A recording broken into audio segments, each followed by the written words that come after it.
Hello, this is Mike Foreman with Game Plan Retirement with another episode of Let's Ask Mike. A little bit of the story of origination for the name Game Plan Retirement is I started my career with Lincoln Financial Advisors, where I've been for many years as the regional director of pension management, pension sales. And so I have worked with a lot of retirement plans over the years. And the end of the year tends to be kind of a busy time of year for retirement plans.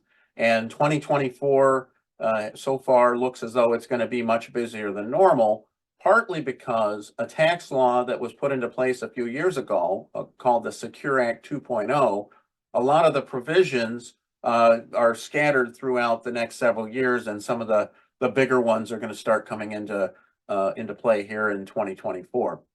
So I thought I would dedicate a few of my Let's Ask Mike broadcasts to the Secure Act 2.0. So this is going to pertain mostly or be most interesting to folks that are involved with their company's 401k plan.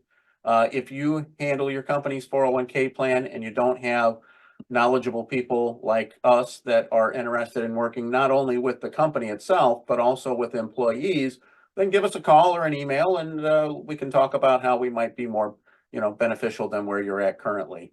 And so today, what I'd like to talk about are the provisions in the Secure Act 2.0 that are mandatory. There are several others that are going to be and are optional.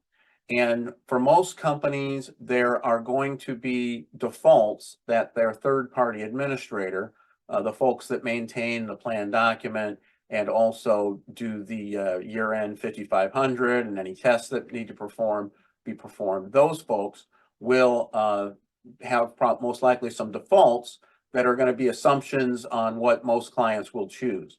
Because there are so many provisions and they come into play over so many years, several years, there's 27 different provisions. Most firms are not going to be amending plan documents each time one of these provisions is available, because that would just be cost prohibitive and I don't have clients that want to pay for 27 different amendments.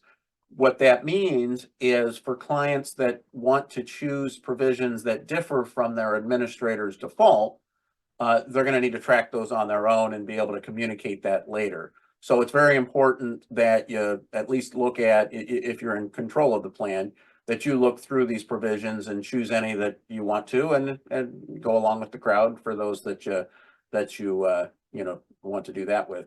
So I'm going to share my screen and we're going to talk about right now just the ones that are mandatory. So these are going to affect all plans. Some of them seem like they might be a big deal and some don't, frankly. So let's talk about the first one, which frankly I haven't really encountered much, but it's already in effect. And that is the repayment of QBADs. Not a great name, but these are for qualified birth or adoption distributions.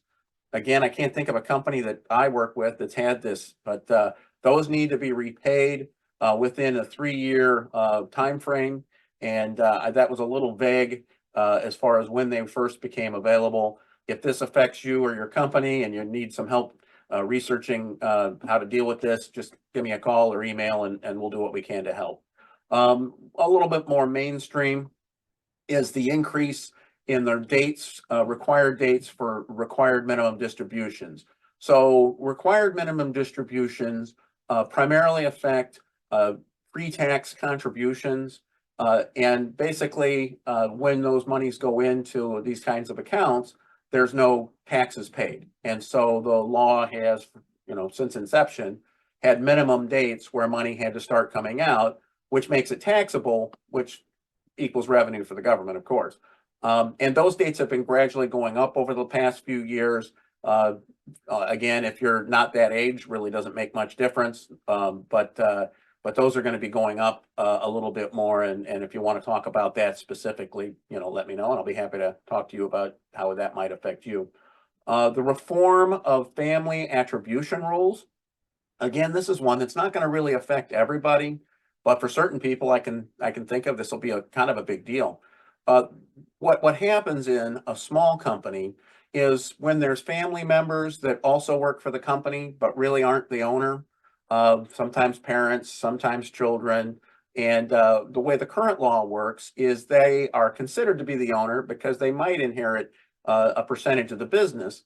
And that can matter when these tests are performed that have to be done each year to make sure that a plan is non-discriminatory. Those are going to soften up a little bit. If you want to talk about the details and how that might affect you and your company, let me know.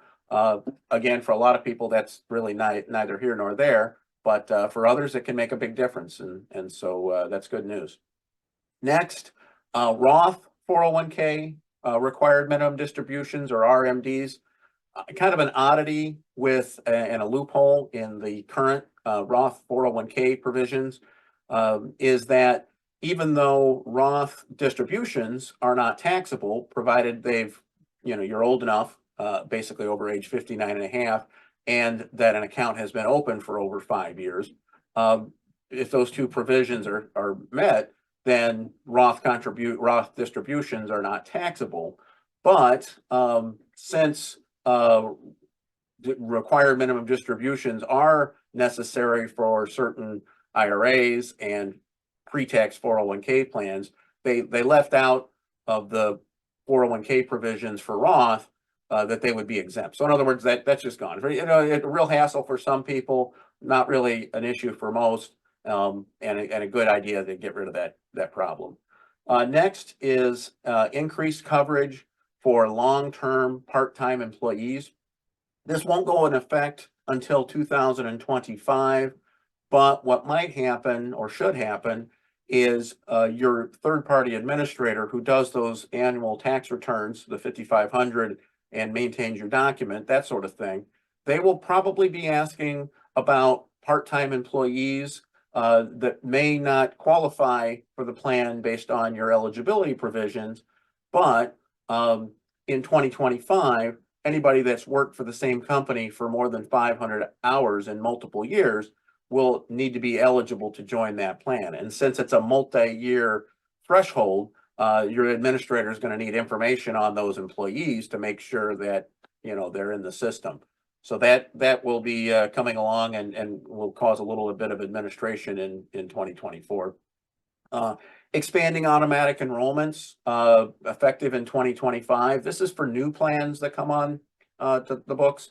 For existing plans that have been around for a while, it's completely optional. Automatic enrollments got a lot of pushback when they first were developed. It's where employees, instead of signing up for the 401k plan and deciding how much they want to contribute, they still have the option to do that. But if they don't respond, then they automatically have money come out and start going into the plan. And they're very, very popular today. And again, if you put in a brand new 401k plan in the next few years, you're going to have the automatic enrollments. And we know how to set that up, so it's pretty efficient. And we have some payroll companies that we connect with and interact with that can do a good job of that. So if that's an issue, let us know. And then lastly, on these mandatory provisions, it's this one's kind of gotten pushed back a little bit by the IRS. And so basically, in 2020, it was supposed to be 2024. And so with catch-up contributions from highly compensated employees, the law says, the change says that those contributions are going to have to be Roth contributions. Unfortunately, not all companies have a Roth 401k setup. Wasn't mandatory, but now any plan that has highly compensated employees that are going to be able to make catch-up contributions, which means they're over age 50, is going to have to be able to make those via Roth.